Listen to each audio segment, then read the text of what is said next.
Je vous salue de partout, vous êtes Shalom, bien-aimés dans le Seigneur. C'est votre serviteur Élisée, l'apôtre Élisée Tchiena, qui vit au Congo, précisément à Kolwezi. Un thème que je voulais partager avec vous, bien-aimés dans le Seigneur, qui parle de l'instruction. Et j'ai tiré ce thème dans le livre de Deutéronome, chapitre 29.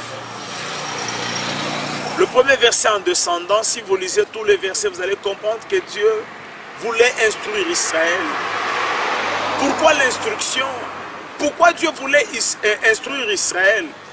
Quand Dieu aime quelqu'un, quand Dieu a une mission avec quelqu'un, quand Dieu veut aller loin avec une personne, Dieu va s'assurer que la personne a l'instruction. La personne a déjà compris bien le langage de Dieu.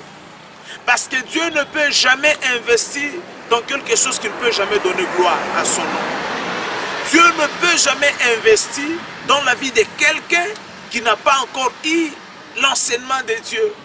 Dieu, s'il veut investir ses capacités, s'il veut investir sa puissance, s'il veut investir son autorité et la faire valoir, la chose que Dieu va s'en assurer, c'est que Dieu doit savoir que la personne est instruite. Je ne voudrais pas dire que Dieu ne peut pas te donner l'onction. Je ne voudrais pas dire que Dieu ne peut pas t'appeler. Il peut t'appeler, mais Dieu doit te mettre au pied de quelqu'un pour que tu aies une instruction afin de bien utiliser l'onction, de bien utiliser le temps, de bien utiliser la prédication ou la chose que Dieu t'a donnée. Mais par malheur, nous sommes en train de constater que nous avons une génération instantanée, une génération de kirikou, des gens, au lieu qu'on leur enfante, c'est eux-mêmes qui sont en train de demander « Maman, enfante-moi, papa, enfante-moi ». Pourquoi? Parce qu'il veut marcher avant, il veut être vu à temps, avant le temps. Et on a beaucoup de conséquences dans l'église de Dieu aujourd'hui parce qu'il n'y a pas assez d'enseignement. Par manque d'enseignement, le peuple vit dans le désordre.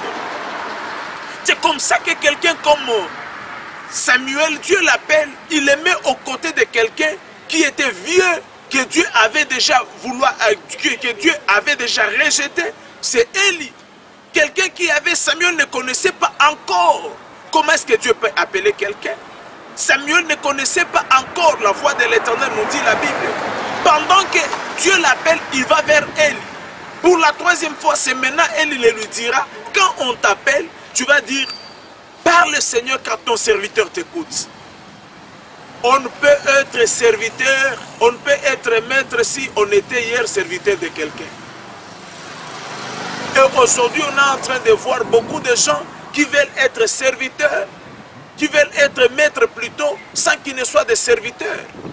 Dieu ne peut pas t'amener loin si au préalable, il n'y a pas quelqu'un de grand aux côtés de toi qui veut t'enseigner ses lois, ses commandements, ses préceptes.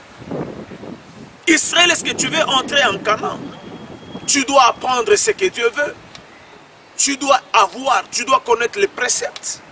On a aujourd'hui des gens qui ont des dons, que Dieu a déjà mis des dons en eux, mais qui ne veulent pas avoir des enseignants, qui ne veulent pas avoir des enseignements, qui ne veulent pas être aux côtés des gens pour qu'ils leur disent comment est-ce que Dieu veut, comment est-ce que Dieu veut qu'ils marchent, qu'est-ce que Dieu veut en eux.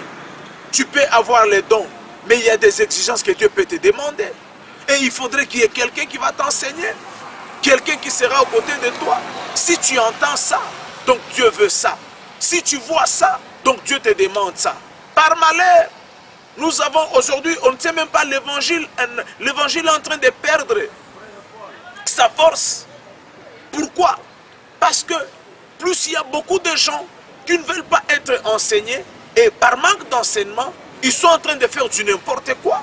Et aujourd'hui, Jésus est blasphémé. Le nom de Dieu est sali. Le nom de Dieu, on est en train de citer à mal aujourd'hui parce qu'il y a des gens qui ne prennent pas la considération d'être enseignés. Nous devons être enseignés jusqu'à ce que nous mourions. C'est maintenant que l'enseignement doit s'arrêter. Même moi qui vous parle, je dois chercher l'enseignement. Je dois être enseigné parce qu'il y a des choses que je n'ai jamais vues dans mon ministère. Il faudrait que l'on me l'enseigne afin que quand on m'enseigne, je saurai comment utiliser ça. La personne de David, Dieu l'appelle comme roi. Mais avant qu'il ne soit à la royauté, Dieu l'amène dans la bourse. qu'il aille protéger, qu'il aille garder d'abord le troupeau. Par le biais de son père. Il va aller en brousse. Il va aller travailler avec le troupeau. Il travaille. Pendant que Dieu veut l'amener à la royauté, Dieu dit que David, tu ne peux pas être à la royauté si tu ne sais pas comment est-ce qu'un roi doit se comporter. Il l'amène dans la maison de Saül. Là, Saül apprend comment est-ce qu'il faut manger. Là, Saül apprend comment est-ce qu'un roi doit se comporter. Donc, si tu veux la gloire, si tu veux aller loin dans les ministères, tu dois t'assurer qu'aux côtés de moi, il y a un homme fort qui est en train de me donner des instructions, qui est en train de me donner un enseignement. Parce que c'est avec ça que l'on grandit. Si tu veux te présenter seul, sache que ton avenir ne sera pas meilleur. Il faudrait que derrière toi, qu'il y ait quelqu'un qui va te soutenir. C'est comme ça que David un jour il se présente devant la guerre pendant qu'il fait quelque chose et Saül voulait s'en assurer. Il dit que de qui es-tu fils? Donc il avait l'origine, il avait un père, il avait quelqu'un qui est en train de lui enseigner. Si tu es mal enseigné, tu vas mal présenter la vision. Si tu es mal enseigné, tu vas mal présenter même ton père. Mais quand tu as des enseignements adéquats, tu vas même bien présenter même ton Dieu au devant des gens et les gens vont considérer. Tu veux que l'on considère ton Dieu, mais toi-même tu ne sais pas considérer les enseignements. Qu'est-ce que tu peux donner au monde? Qu'est-ce que tu peux donner aux gens? Je parle sur l'instruction. Nous devons être instruits. Nous devons être instruits. Il y a des gens que nous devons respecter. Apparemment, quand quelqu'un trouve une vision, quand quelqu'un est appelé par Dieu, quand quelqu'un peut-être il a eu un appel, tu peux voir la personne commence à dire que moi, le vieux là, je ne peux pas le considérer. Ils n'ont pas le Seigneur. Bien-aimé dans le Seigneur, quand la grâce de Dieu vienne, que cette grâce mette en toi aussi une discipline de considérer les autres. C'est aussi un enseignement à prendre. Je demande à cette génération, je demande aux gens de ma génération, soyons enseignés bien-aimés dans le Seigneur. C'est une façon aussi de protéger ce que Dieu nous a légué. C'est une façon aussi de protéger ce que Dieu nous a donné. Quand on a un enseignement, on ne peut jamais faire du n'importe quoi. Si quelqu'un est enseigné, il ne peut pas se comporter de n'importe quelle manière. Si quelqu'un a l'enseignement en lui, il peut commencer à faire des choses et des gens peuvent commencer à apprécier. Je vous demande, bien-aimés dans le Seigneur, sois enseigné et tu verras que Dieu va éliminer même ta connaissance et tu seras un homme grand dans ton futur, dans ton avenir. C'est dans le nom de Jésus. Reçois les enseignements. Que Dieu te bénisse.